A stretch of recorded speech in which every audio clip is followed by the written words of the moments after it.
Hello everyone, how's it going? Recently we have hit 3,000 subscribers, which is a milestone that came way earlier than I initially anticipated.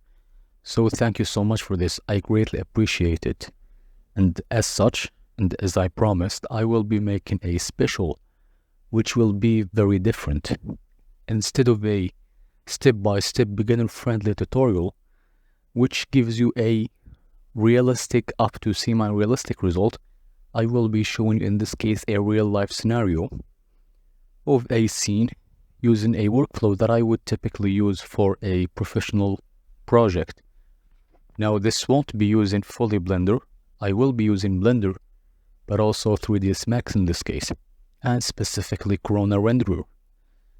So this is practically standard when working in the ArchViz industry. And I will be showing you a couple of practices that may be very beneficial for you. So stay tuned with us. Now, beforehand, I would like to just apologize if the video is not as well thought, since it is fully improvised. So I haven't prepared anything beforehand, and I will be just taking you through my process. Now, we will start inside of Blender by making our simple model. Now the model we have prepared is extremely simple, and as you can see will be mostly carried out by the environment and the materials as well as the lighting, which will give life into the render. Now this is how it looks initially, using an extremely simple sunset setup inside of Blender. I won't be going into the lighting inside of Blender, since I will be showing you how to do that in 3ds Max. Now, why am I using Blender in this case, since the final render will be inside of 3ds Max? Well, first of all, Blender is way faster to model. The tools, in my opinion, are way better. And it has the math functions inside, so I can do addition, I can do subtraction, division, everything that I want, which helps me greatly when working in real scale, as you could see here inside of the item section here.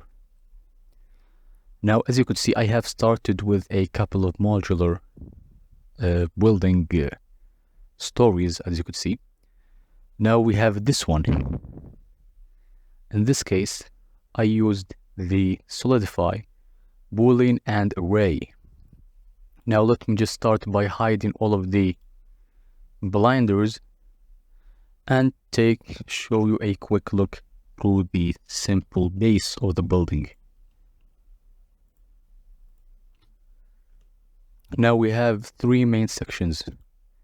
The ground floor, and a modular type of floor system, which we have two variations of. The first one, which you could see, this one here exactly, let me use the note, looks like this one, looks like this one as well as this one. So 4 variations to give us a total of 9 stories, as you could see here. Now again, we also have this one here, which is similar to this one and similar to this one as well. And you know, this is here is way more obvious, as you could see here and here and here. The same thing goes for here and here. So every other story is identical to the one. Hope that made sense. Okay, so as you can see, it's extremely simple. It's using our solidify. The shape is extremely simple, as you could see. Let me just show you how it looks, and let me hide all of the modifiers except the solidify. Now this is literally just a cube. You see how simple the shape really is. This is how it looks. And I add the solidify for the boolean to work correctly. Now, as you could see, after which I add some cutouts to play the role of the buildings, of the windows, excuse me, and of the doors, right? So we have that going on as well. Ignore this, it will be fixed in a bit. And finally, we have an array. I know it is necessary to add bevels or chamfers, but I will be doing that in 3ds Max in order to minimize the size of the FBX file. Now, the exact same thing was done for the other story, right? And at that point, I did the exact same thing here with these, which are as well just a simple geometry plane that's slightly modified. So as you could see, without anything, it looks literally just like this, just a simple shell. Add a solidify to give it some thickness, which is necessary since this will be a glass material. And as you could know, the glass needs thickness, otherwise it won't render correctly and the refraction wouldn't work. Added a bevel to help with the shading, although very slight and subtle, it's extremely important. And add an array to repeat itself. Now we have another thing here. Let me just hide this and let's go to the blinders.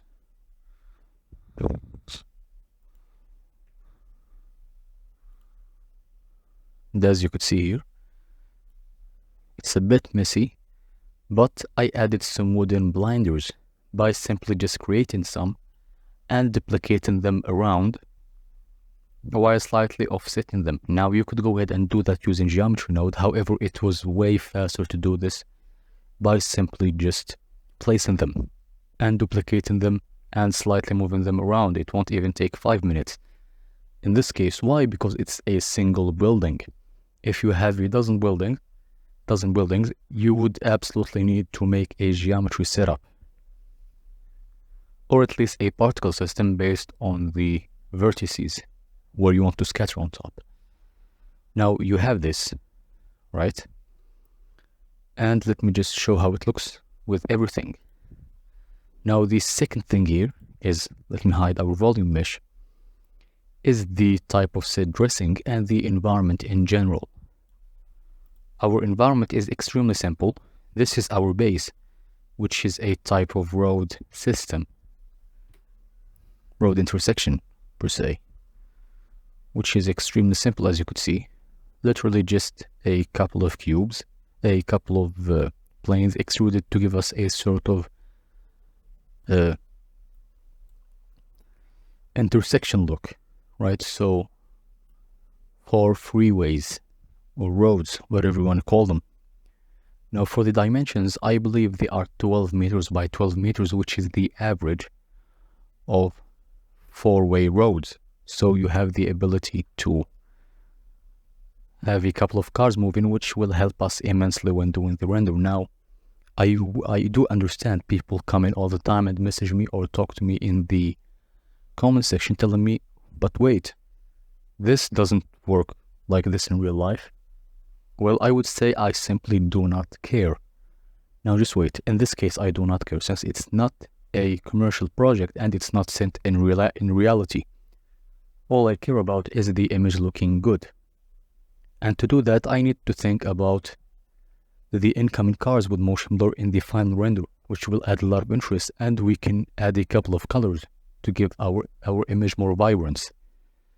And to do that, we need the road to make at least some sense, even though it might not be as realistic in real life. So the measurements may not be exact. However, I really recommend you to take liberty with this. And as always, I will be redoing everything inside of 3ds Max. For our sidewalk, it's literally just this 4 type of blocks, and extremely simple. I snatched the edges from here and extruded them upwards, giving us this shape. Now you may wonder, what are these buildings here? Well, these buildings play an important role in the set dressing, which helps me set up the composition well. Let me just visualize how this looks.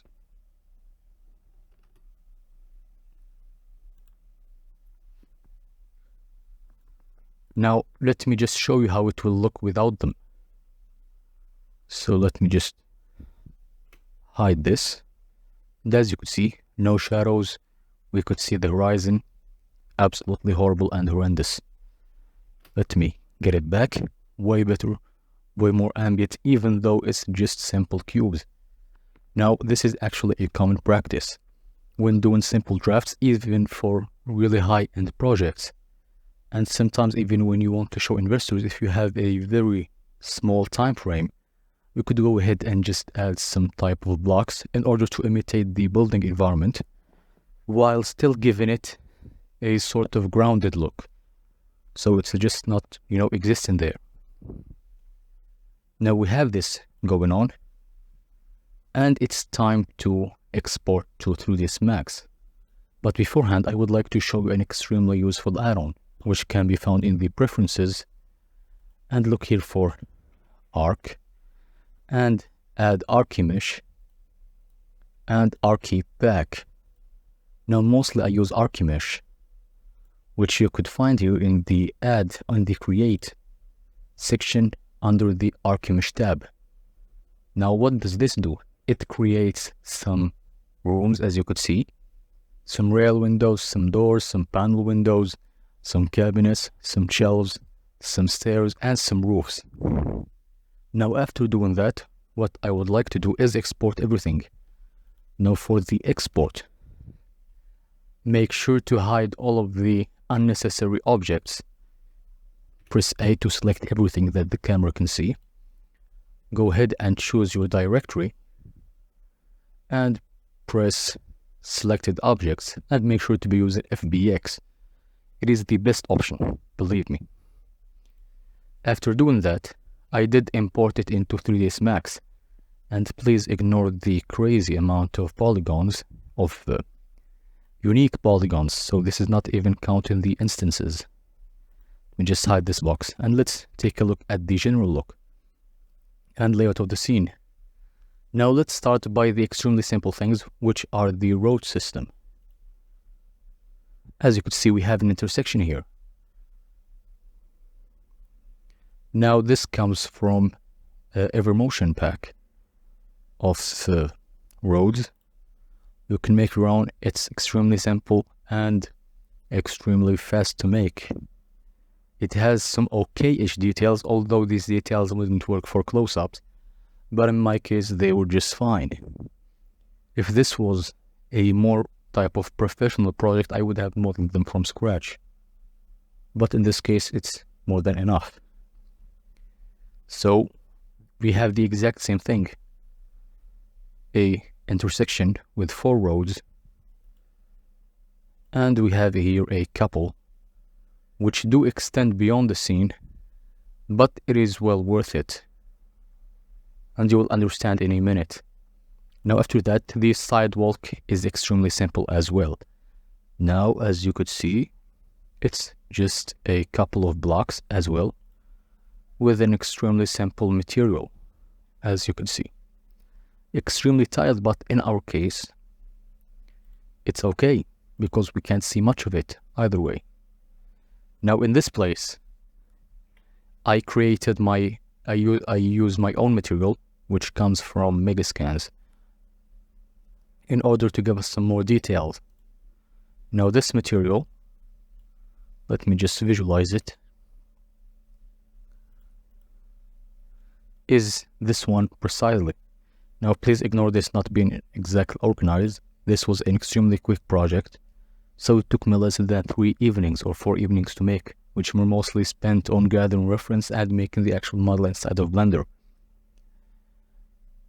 We have a simple material with an albedo map. This albedo map is plugged into a Chronomix with a puddle map plugged in. I believe this puddle map came from a pack that I have purchased from Dizzy Viper a couple of years ago, around 3 or 2 years ago. I can't really remember, maybe possibly even more.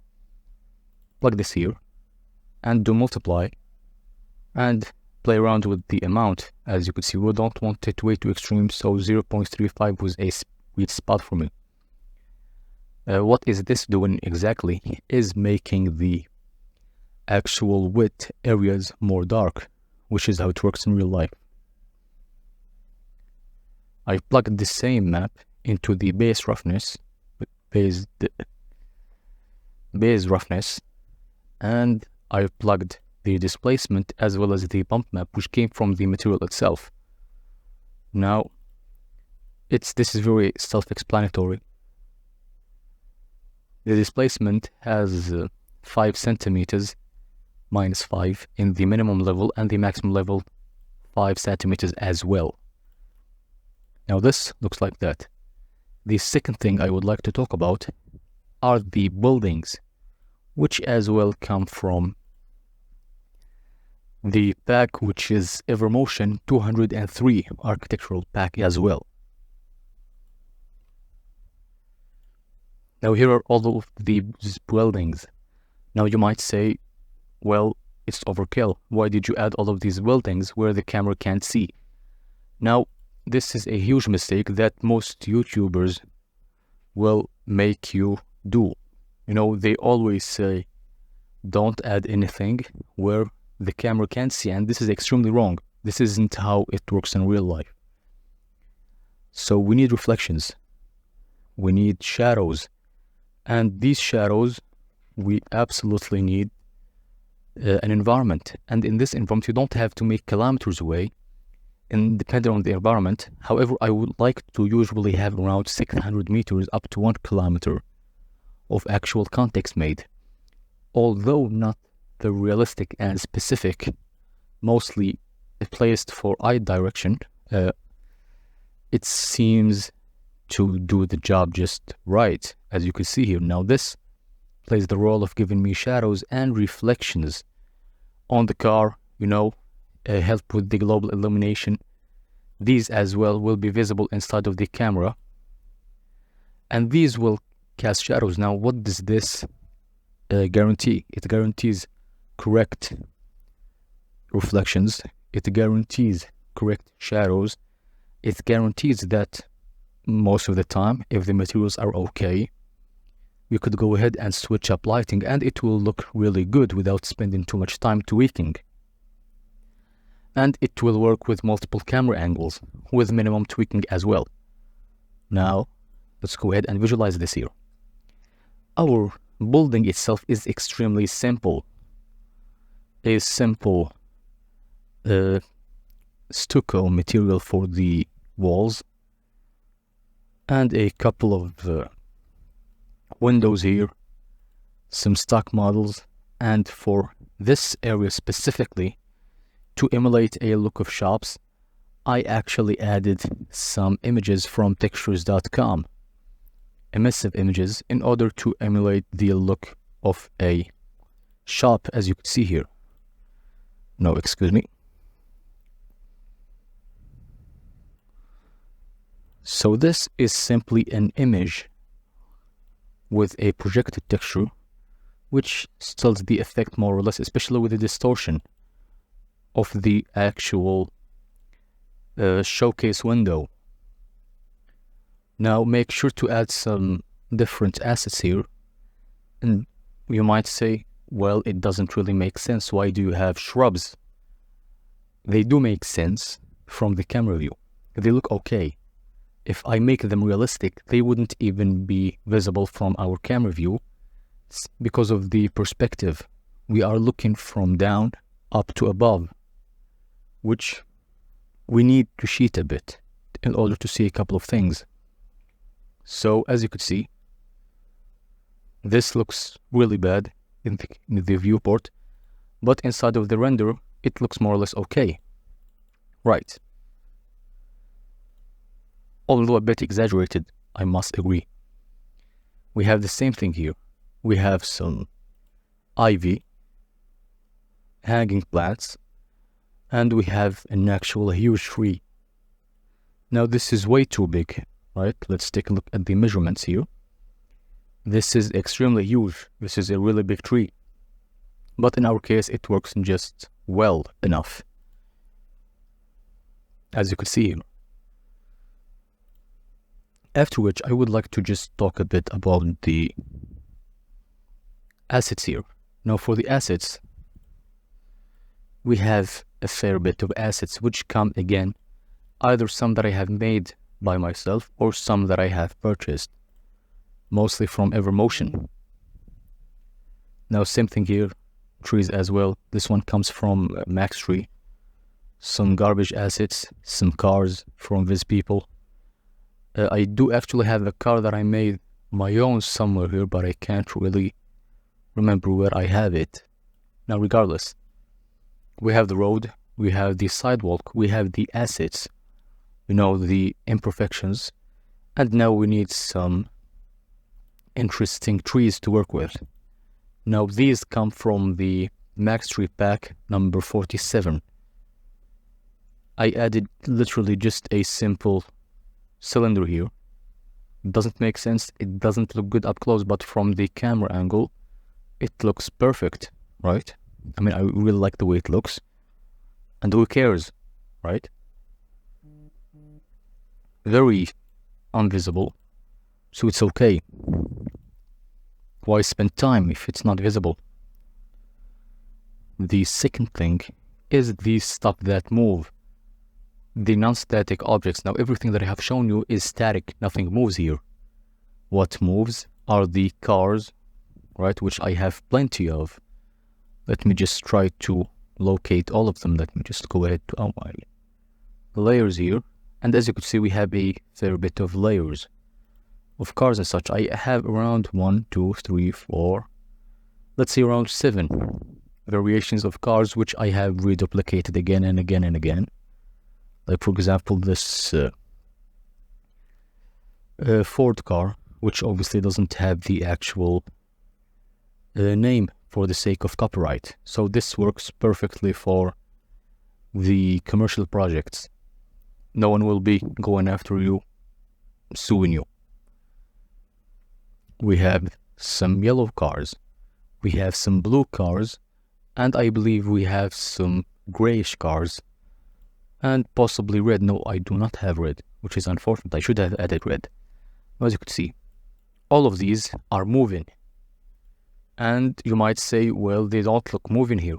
And it's for the simple fact that I am not playing with the timeline, as you can see here. And the movement is extremely simple. It's literally just a keyframe by pressing auto key, going ahead to, for example, 30, and just dragging it and disabling auto key alone. Now, this is extremely simple for today's Max users.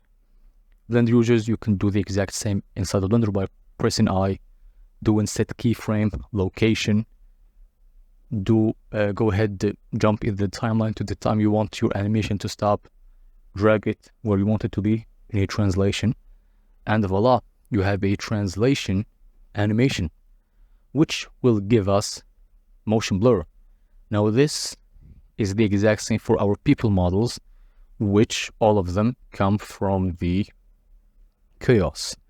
Cosmos, right? So you could go here to the 3D models, and as you can see, they have around 3,562 models, which are growing very fast.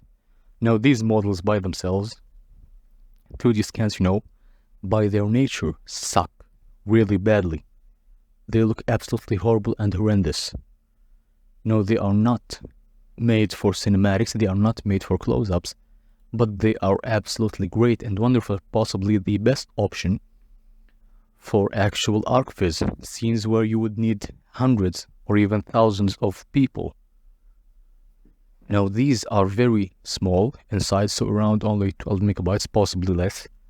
Some of them even less. And they look okay from far, and they look absolutely great when animated or enhanced. And I will be showing you in the future how to enhance people, either by doing a paint over or by using something like Stable Diffusion. Scary, right? Okay, we have that going on. Humans moving, right? As you can see, we have some really bad glitches here. So his legs are intersecting, but it doesn't really matter, and you can't even see it. Can you? I don't know. I don't think so. Same here. I only have a couple of people that aren't really moving, like this guy here that's using his phone. And yeah, that's about it for the dynamic part. so I don't have any other animations. Now, how do I get this look specifically? Let me go ahead and jump to the keyframe, which is around 28, where we have this nice guy here. Now select your camera. Let me just hide this to be able to visualize this a bit better.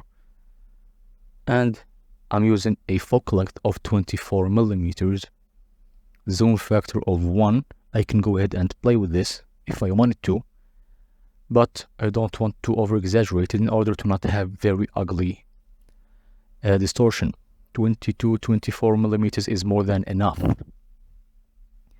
Extremely important part here, which is going ahead and doing the motion blur, choosing camera, taking camera and taking geometry. Going ahead here to the tilt and shift, enabling it, which is absolutely crucial. We don't want to have any type of distortion here. Now excuse my autosave. I know it does take time, but it's better than losing progress. As you can see, the difference is huge, right? It's the exact same thing inside of Blender. When going to your camera, going ahead to the here to the shift X and shift Y, so it shifts without distorting the perspective. Now I do have some foreground objects, which are mainly this guy here and this tree here, as we could see exactly here. Now for the lighting, let me go ahead and just hide some things to overly simplify the scene in general. Let me just... Okay, so this is how it looks without everything, right? Absolutely horrible, horrendous, and ugly, in all honesty. Now our lighting setup is extremely simple. We have a couple of things here. Now the first thing, let me just show you the actual map that I'm using for the actual lighting here inside of the single map. I'm using a Chrono Sky with these settings, so nothing fancy, just the regular setup. Going ahead, adding some saturation and leaving it as is, right? But this isn't really what you are seeing here. The Chrono Sky here comes with nothing practically. It doesn't have any clouds. I didn't enable them. I can enable them, but they don't look good, in all honesty. Which is why I went here to the override and went to direct visible override. I have shown you how to do this inside of Blender in most of my videos, so please refer back to that. As you can see, this is here. I'm using this HDRI, which, let me just see. It's called Rural Asphalt Road from Polyhaven. Give it some more sky with these settings, so nothing fancy, just the regular setup. Going ahead, adding some saturation and leaving it as is, right? But this isn't really what you are seeing here. The Chrono Sky here comes with nothing practically. It doesn't have any clouds. I didn't enable them. I can enable them, but they don't look good, in all honesty. Which is why I went here to the override and went to direct visible override. I have shown you how to do this inside of Blender in most of my videos, so please refer back to that. As you can see, this is here. I'm using this HDRI, which, let me just see. It's called Rural Asphalt Road from Polyhaven. Give it some more exposure, around 3, and some more saturation with less gamma in order to give it some more contrast. As you can see here, it looks overblown, ugly, but believe me, I guess it looks fine. Now, this by itself is not enough. We need a Chrono Sun, which is what I have here. Let me just locate it, yes. Let me just hide it and show you what this looks like without any sun. Looks pretty bad, right? The sun adds so much interest. And this is where our actual buildings come in handy. Let me just select all of them. And remember, this is how it looks with the buildings. This is how it looks without any buildings. Blown out, very overexposed, absolutely ugly, horrendous, you know, just go ahead and throw your PC out, quit doing 3D, right? With it. Looks okay. I like it. It's very nice and modern looking. It looks slightly like an American city, right? So we have that going on, which is, again, please don't listen to the advice that tells you don't add anything where the camera can't see. Don't spend too much time anywhere that the camera can't see, but please do it. Please. Let me just go ahead and take a look at how this affects the lighting in general, as you could see.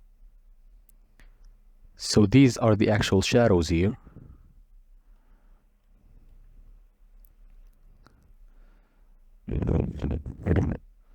The buildings themselves don't look absolutely stunning, but they look great for actual context. So I highly recommend you don't use them for hero assets, since, I mean, anyone can have access to these and your scenes will just look unoriginal, right? But for, you know, context, they work perfectly well, and this is what they are intended for. Now we have that. We need some green. We have some life into the scene, which is why I'm going to add our Max Tree assets. As you could see already, with all of the grain, it looks absolutely amazing. So we have that.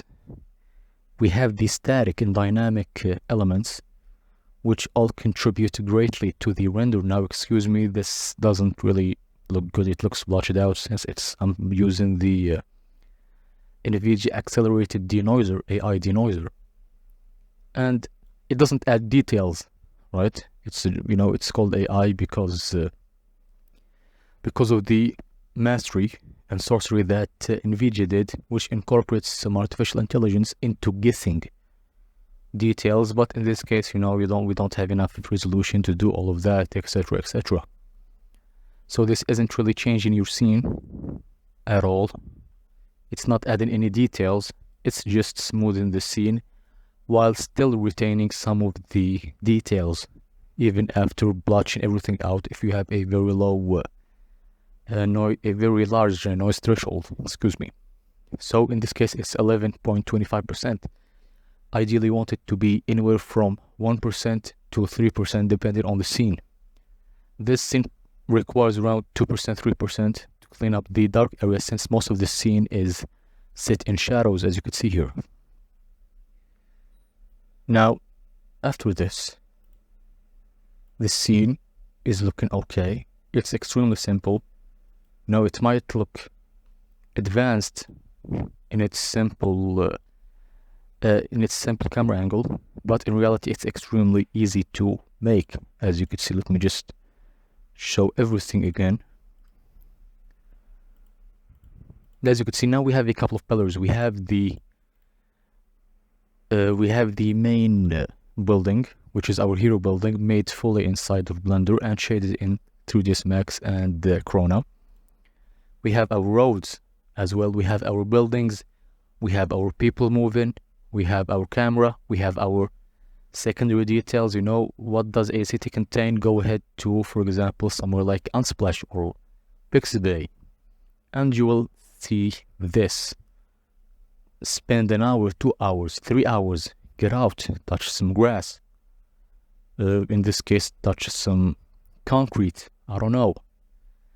Just visualize what a city has precisely.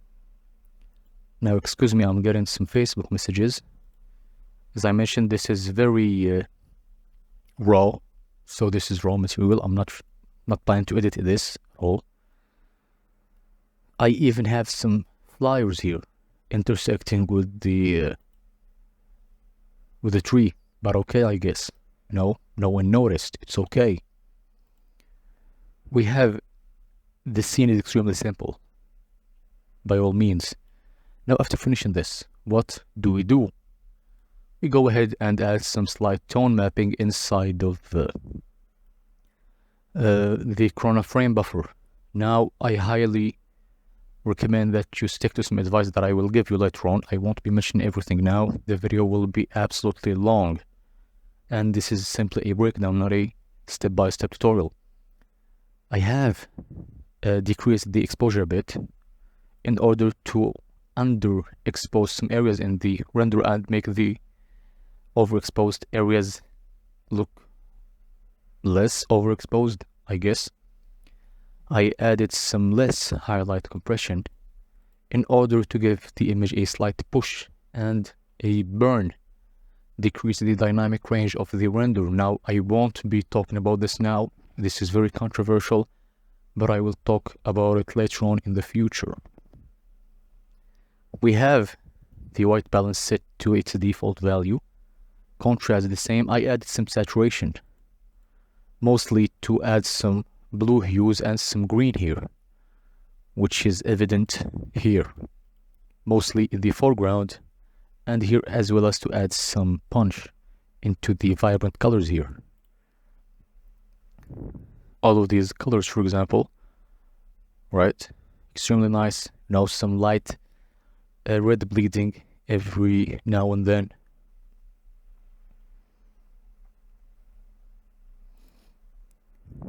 And I added some LUT, which is ground control punch. This comes by default when you have Corona. We can try graphic one. It doesn't look good. Punch is a sweet spot between a very elegant and chic image while being slightly punchy and contrasty. We have some slight vignette, not too much, and we have some slight curves here, which looks slightly like this, right? And at the end we have some bloom and glare, as well as some denoise. Now for the denoise here, I'm using the NVIDIA GPU AI again. People would recommend that you use the Corona high quality, but in my case I found that the NVIDIA GPU AI, which gives us a fast previews in our GPU, works better in my case. This highly depends on the scene. For interiors, I don't really recommend the NVIDIA GPU AI. For scenes that have a lot of grass, again, just use the Corona high quality or the Intel CPU AI. The performance is set to the same. If you don't have enough RAM, press conserve memory. In this case, I would recommend that you go ahead and just use the force path tracing in this case, or just go ahead here and do path tracing. In my case, I didn't do it, but it won't really make a difference in the look, but it will just make it render more efficiently. For exteriors, make sure to be using path tracing. And here we have a couple of passes, render passes. We have the volumetrics, which I think I hid. Yes, I did hide it, which was a cube that we have here somewhere, a box. Here we go. We have a box here. Now, when exporting the box, please remember to remove the curves, otherwise you will ruin the image. And you know, sometimes if you remove the LUT, depending on what you want, ideally you would want to remove everything except the exposure and the ACES OT.